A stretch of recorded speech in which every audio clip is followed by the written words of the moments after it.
Thanks for inviting me to speak here today. I'm very excited about this. Thanks everyone here for staying so long. I know I'm one of the last ones to speak, so I hope I'll be interesting enough. So I work for a company called Semble, and we're based in the UK, in Oxford, to be precise. And we do software engineering analytics, program analytics. I'll talk you through what that is today, and specifically what we do to make it personal and why we make it personal. Now, this is the first time I'm actually speaking to an audience of data scientists, so I hope that goes all right.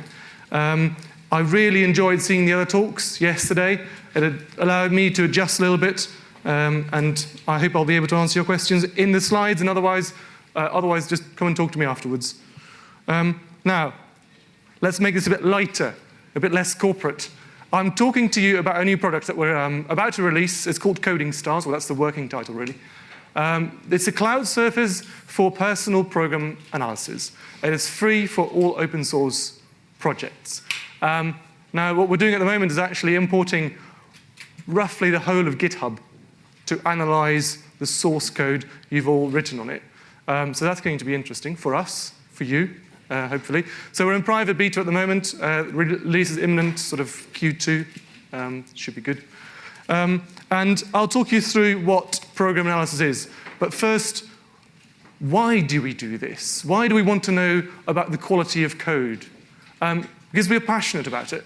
We wish everyone would write better code, and we help people write better software better. And it's actually quite interesting because we've only been writing software as in the world for the last sort of 15, maybe 20, up to 30 years if you're pushing it a little bit. Most languages are very young, and we don't really know how to write software, I'm afraid. I don't want to insult you, but that's really true. I really agree with what was said yesterday by Drew Conway and Todd Schneider. So many tools, so many languages out there. All of them with their unique features, and we want to use all of them. I think one could say that it'd be only the crazy people out there who would pick one language and one language only to do everything with. I think we need all the tools out there, and I think we need all the help we can get with those tools. And sort of I can relate to that a little bit. I'm Dutch myself. I moved to England 6 years ago. I should be able to speak both Dutch and English fluently. My Dutch has gone downhill. So if we all start learning Julia today, imagine what that will do with your R knowledge. We need all the help we can get, and that's what we're here to do. And of course, it pays our salaries, but that's a detail. Now, I'm going to give you a quick walkthrough about how we go about doing this. How do we analyze the quality of your code? Now, we start with a Git repository. We take a revision out of your Git repository. Is it GitHub or just your own local repository? It doesn't really matter. We take a revision, feed it to your build process, feed it to your compiler, and the compiler does what it does best. It gives you some sort of binary thing. It's an executable or a library, doesn't really matter. And we're not really interested in that at all. We just trash it. What we do, we observe the compiler. We see what it touches. We see what it reads. We see the files it uses, and we make a database out of your software. So we have a structured data structure of your code. And we introduce some queries to that.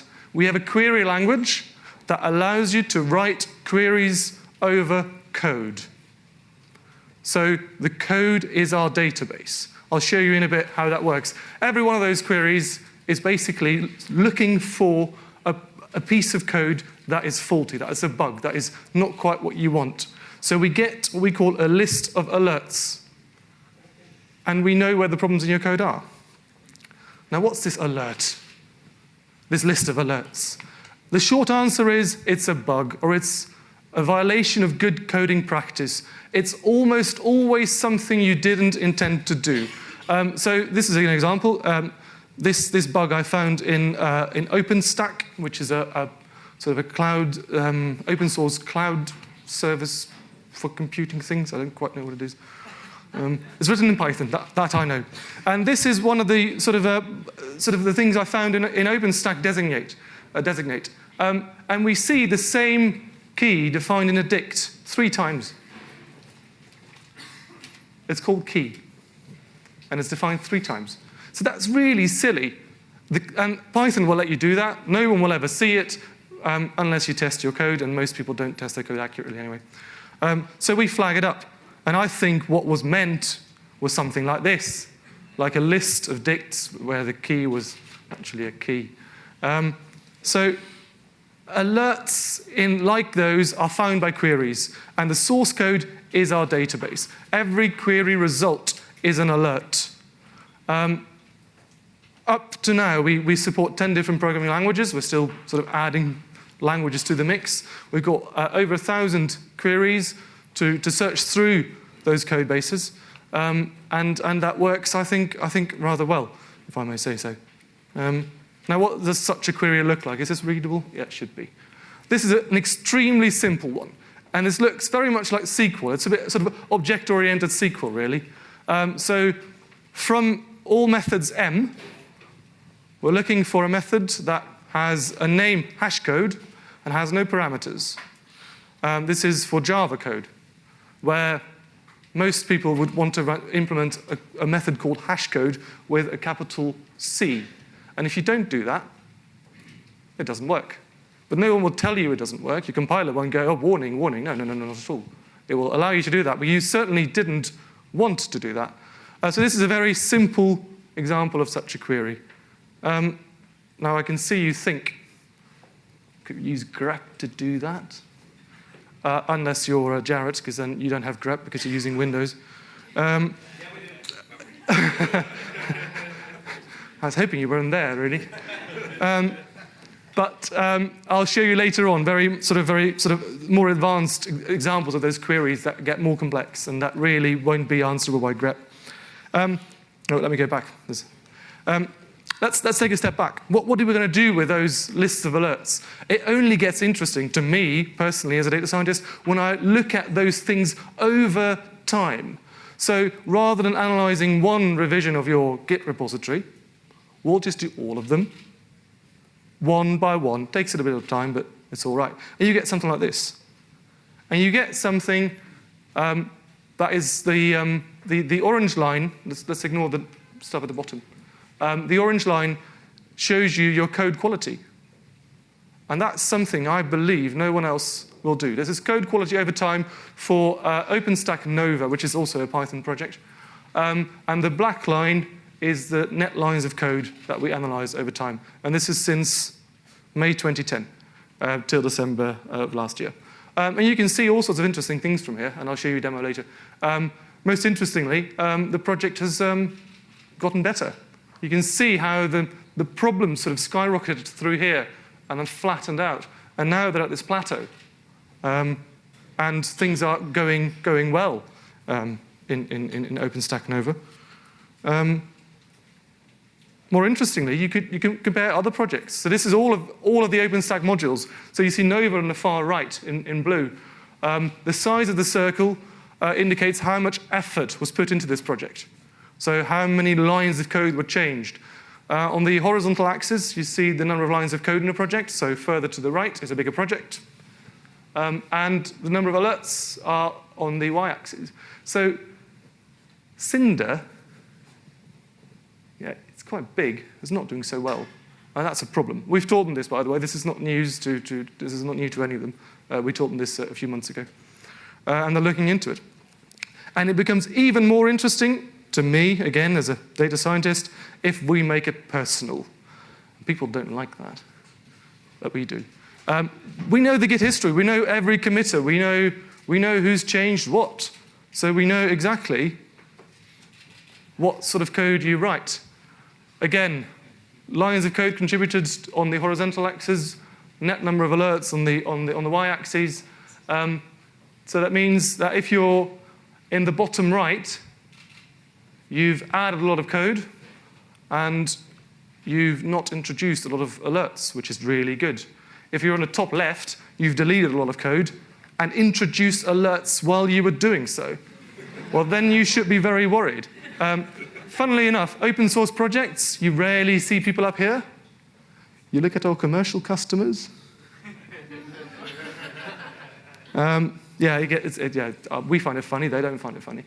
And the trend line is sort of informative to people. So people above the trend line should be looked into. Sometimes they have a good reason to write poor code. They shouldn't really, but sometimes they do. They have excuses, I guess. Now, data science. What can we do with this sort of thing? We've sort of classified people into three groups. And then you can see what the project has been doing over time. So red is a trailblazer, someone who's sort of rapidly implementing new features and also rapidly introducing new bugs. In the beginning of projects, you can see a lot of trailblazing happening. And then slowly that sort of levels out a bit, and people start refactoring and bug squashing. Or at least you'd hope that would happen. If it doesn't, then I don't know what you want. Of course, as every good data scientist, you'll also do a lot of data cleaning. This is Postgres, the database system, written in C++. And this is before cleaning, that's after cleaning, and you probably can't see the difference from that far away. They look roughly the same. There's lovely plots and all that. Look at the scale of the y-axis. Before cleaning, it goes up to 14 million lines of code changed. After cleaning, it's only 900,000. It turns out that they generate a lot of code, so every commit contains a lot of generated code, and every commit has size sort of 3,000 lines of code changed. That's the sort of thing you want to pick up on. I'm just going to have a look now. Yeah, I'm going to do a demo. I was sort of peer pressured into giving a demo because all these people started giving demos today. This is very, very, very beta software, and I've got not a lot of time left, so let me have a quick look. Right. This is Gaia, also known as Firefox OS, the project that Mozilla started to make a web interface for a mobile phone purely written in JavaScript. Whether that's a good idea or not, I'll leave that up to you to decide. But this is what happened over time in this project. The blue line indicates what we call churn. Lines of code change, so it'll always go up. Even if you delete code, it's churn. Orange line is number of alerts. So what happened here? We can just zoom in on it. Zoom in a bit further, and then you can sort of scroll down and see the list of commits that happened around that time. They fixed some bugs, and they introduced something with a music front end, and that introduced about 500 new alerts. Have a look at what happened there. And this way, we allow people to go through their software. Apparently, they've introduced a lot of invocations of alert, the JavaScript function that gives you a pop-up bugs. That's not really good coding. And the next thing I'm going to show you is very much new. And this is called Coding Stars Lab. And I'm going to run a query. This query I just took from our set of queries that we sometimes use. As you can see, this is a bit more complicated. This query will find you instances of exceptions being caught in the wrong order. So imagine catching exceptions, and you catch the most generic one at the top that will basically catch everything, and then you start catching more specific exceptions further down, which then never get sort of processed as such. So given that we have a lot of open source projects in Coding Stars at the moment, I just hit run and hope for the best. Scroll down a bit. And it's now running this on all of our Python projects. And it's spinning up workers, or slaves, whatever you want to call them. And it's running those queries on all those projects. And you can imagine people writing their own queries. You find a bug, you write a query for it, and you just run it and find out which other projects are in trouble. So this is going to take a few moments, depending on how busy the Google compute infrastructure is. I'm going to quickly start up another query. This is JavaScript query that will tell you when a for loop, runs in a weird direction. And I'll show you what happens. If I run that query, hopefully it will go right. The results will come in a moment, and I'll show you what that looks like. So that now runs on all JavaScript projects, so jQuery, CoffeeScript, DinyMCE. Anyway, we'll let that run. We'll make Google sweat for a moment, and we'll quickly go back for some more of this good stuff. So why make it personal? Because people do get a bit upset. They go like, are you questioning my ability to write code? And we go like, well, no, really we don't. We're trying to help you to improve. It's like constructive criticism. Please take it and please do something with it. Because we feel that by making it personal, we make people care. If we give people a list of a thousand things that are wrong with a project, they go like, oh, where do I start? But if I go, you introduced this problem last week, you might want to fix it. You care, and you're going to fix it, because it's on this public website as well, you know? And when people so when they care, they improve. And when they improve, the code improves. So what we do, we provide automated code review on your GitHub pull requests. So whatever you're trying to merge, we review it for you. We tell you which new alerts you're introducing before someone merges your code, and you might want to fix them before it actually gets merged. Like I said, you introduced issue such and such on that date. You might want to fix that. And then you go and fix it. Recommendation systems, a bit like eBay yesterday, the talk, I'm not sure whether you were here. You fixed this thing here yesterday based on your expertise. You might be interested in fixing this thing over here. And of course, compared to developers like you, you rank 20 out of 100. But if you fix those 5 things, you're in the top 10. And like I said before, if you find a bug, you can write a query for it and help others find bugs in their code. And together, we can then improve all of software. Now, from a data science point of view, this is not rocket science. Or is it? This is the moment I always like. Is when I get to tell that we helped NASA with their Mars Curiosity rover. They launched their rocket with that little car to Mars, and they had to wait for a few months before that thing got there, or maybe a few years, I don't know. And they were looking into their software and reviewing their own software and found some pretty big problems. And they called us and said, can you help us find other problems? And we went, well, okay, that's fun. And that went really well for us and not so well for them. So we gave them a list of all those problems, and they went like, oh, that's not good. We've got this thing on its way to Mars, and if it's as bad as we think it is, it might crash. And by crash, I don't mean like buffer overflow of something. No, it crashes like into Mars. So as you do, when you find problems these days, you send an update, which is what they did. They send an update to the Mars rover while it's on its way to Mars, and it's now there. I won't claim that it's there because of us. I won't go that far. But it's really fun to work on projects like this. So do come and work for us, actually. So let's see what Google is up to in the background, see whether it actually delivered some results or not. This is taking a bit longer than I expected. This is the Python query. So we're seeing some results coming back. I'm afraid it's just taking a bit too long. When I prepared this, it was, of course, much quicker, as it always goes. But I did just cache the results. So let's pretend that this just popped up. Now, this is the query that would result in a list of exceptions that were caught in the wrong order. And we've got an OpenStack project designated again that has a problem. Let's have a look. Here we go. So I'm not sure how good your Python is. Mine is certainly not very good, but it's good enough to notice that they're catching some exceptions here. And they're catching a socket timeout error. But just before that, they're catching a general socket error. And we're telling you, well, that's probably not what you intended to do. So either you just remove the socket timeout exception catch, or you might want to reorder them. But the second one is never going, it's unreachable code in some way. Now let's see what the JavaScript query now. I think Google is being a bit lazy today, but again we've got the results cached here. On Gaia, which is that Firefox OS project. Let's have a look whether it will tell us what's wrong there. There we go. It's loading.